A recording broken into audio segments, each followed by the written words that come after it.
And if we talk about FlyQuest, I think a good question to get into is what happened to this team and what do they need to do to compete with Cloud9? Because they lost both of their games to Cloud9 this week.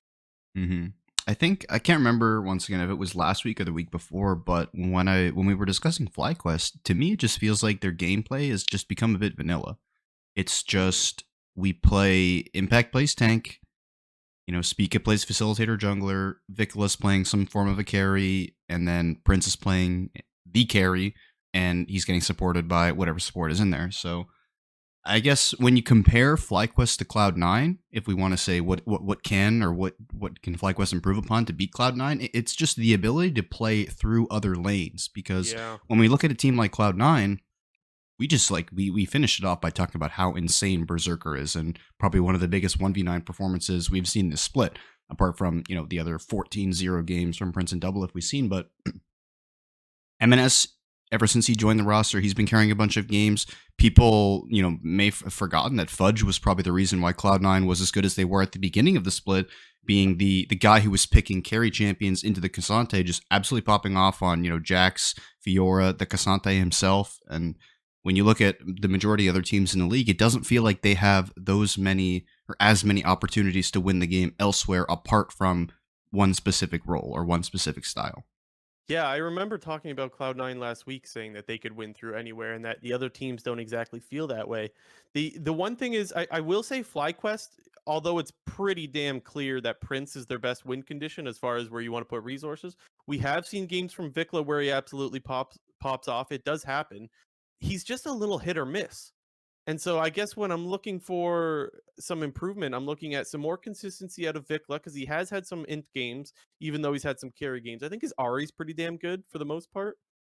I think that that's a pick that teams should probably try to get him off of, but he has had good performances there. And the other thing is Ayla's dying a lot.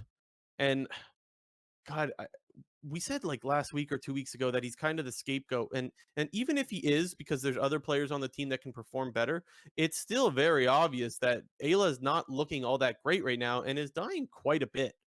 And it's hard to ignore that before Ayla, Prince was having these absolute 1v9 performances, and once Ayla came in, uh Prince hasn't looked so great, and I don't even think Prince has looked necessarily bad himself. He's just not carrying as hard as he was before. It's hard to ignore that, even though I can still acknowledge that it's not all Ayla's fault. Yeah, it kind of makes you wonder if FlyQuest is considering the possibility of putting Winsome back in, if that is already a reality at this moment, or if, for example, they lose to 100 Thieves and they drop to the lower bracket, does Winsome come back into the fold, whether it's replacing Ayla or replacing him if they lose a game or two in a series? So I think it's a question that FlyQuest has to ask themselves. And while I don't think that I mean, we did kind of talk about this a couple weeks ago. We did feel like Ayla was being scapegoated a little bit. And while it's still apparent that he's making mistakes and he has some part to play in FlyQuest struggles, we can't put it fully on him. But at the same time, is removing one of the problems going to help us solve a bunch of other problems? So you just, it does feel like FlyQuest does need to make a bit of a decision here if they want to go back to Winsome or if they want to continue with Ayla, because I think you'd be doing a bit of a disservice to Winsome and the rest of your team if you didn't consider putting him back in, considering how good the team did look for the first 4 weeks of the season. Yeah, and that's something that's really difficult for us to say.